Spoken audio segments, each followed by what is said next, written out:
حسن آپ کو کیا لگتا ہے اس معاملے کے اوپر، کیا واقعی یہ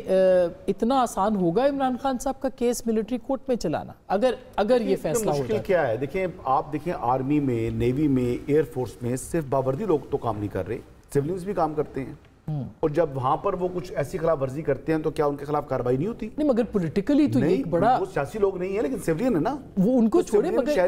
ایک سیاسی رہنما کو اگر آپ کریں گے ملٹری ٹرائل، رہنما تو پاکستان کا شہری ہے،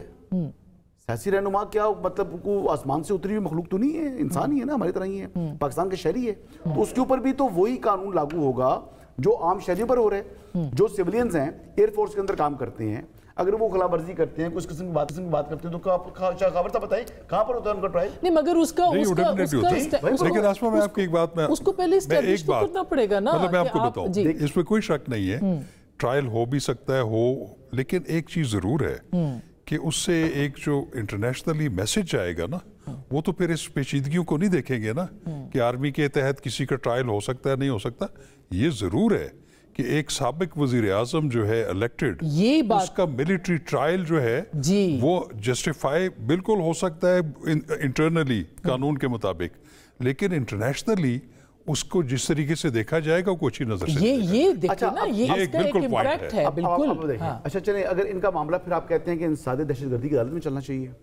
نہیں وہاں تو آلریڈی ان کے اوپر کیسز چل رہے ہیں نا، جو جنرل فیض حمید کے ساتھ انوالومنٹ اگر ان کی ثابت ہوتی ہے اور سپوزٹلی ایسا ایویڈنس ہے جو موجود ہے، تو پھر وہ یعنی جنرل فیض حمید تو وہاں پر جائیں گے، ان کا تو جو ہے نا وہ کورٹ مارشل ہو، لیکن اس کیس میں جو جرم صرف جنرل فیض حمید نے اکیلے نہیں کیا،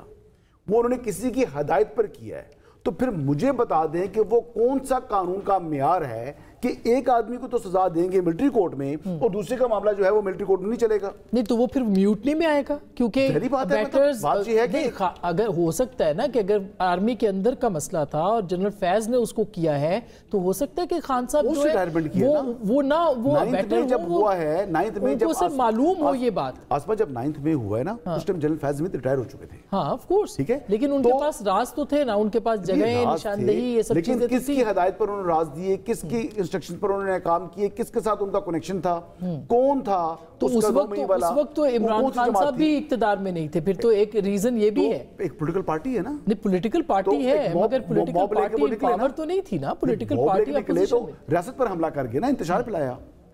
تو اب دیکھیں اس میں تو اسپیسیفک جگہیں ہیں، ٹارگیٹڈ جگہیں ہیں، تو کیسے پہنچ گئے وہ لوگ؟ تو پھر کیا کیسے یہ پلان تھا، کیسے ان کی میٹنگز ہوئی؟ چلیں ہم نے فرض کر لیا کہ یہ جی جنرل فیض کے نے ان کو پہنچایا یا ان کو ٹارگیٹس دیے، تو پھر عمران خان صاحب ڈائریکٹلی کیسے اس کے اندر انوالو ہوئے؟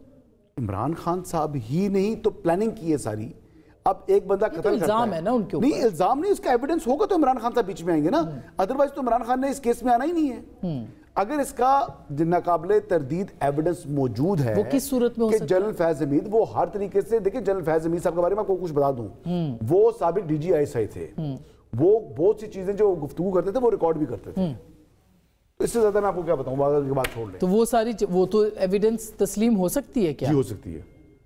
یہ ڈیبیٹیبل ہے بلال صاحب، میں بریک لے لوں پھر آؤں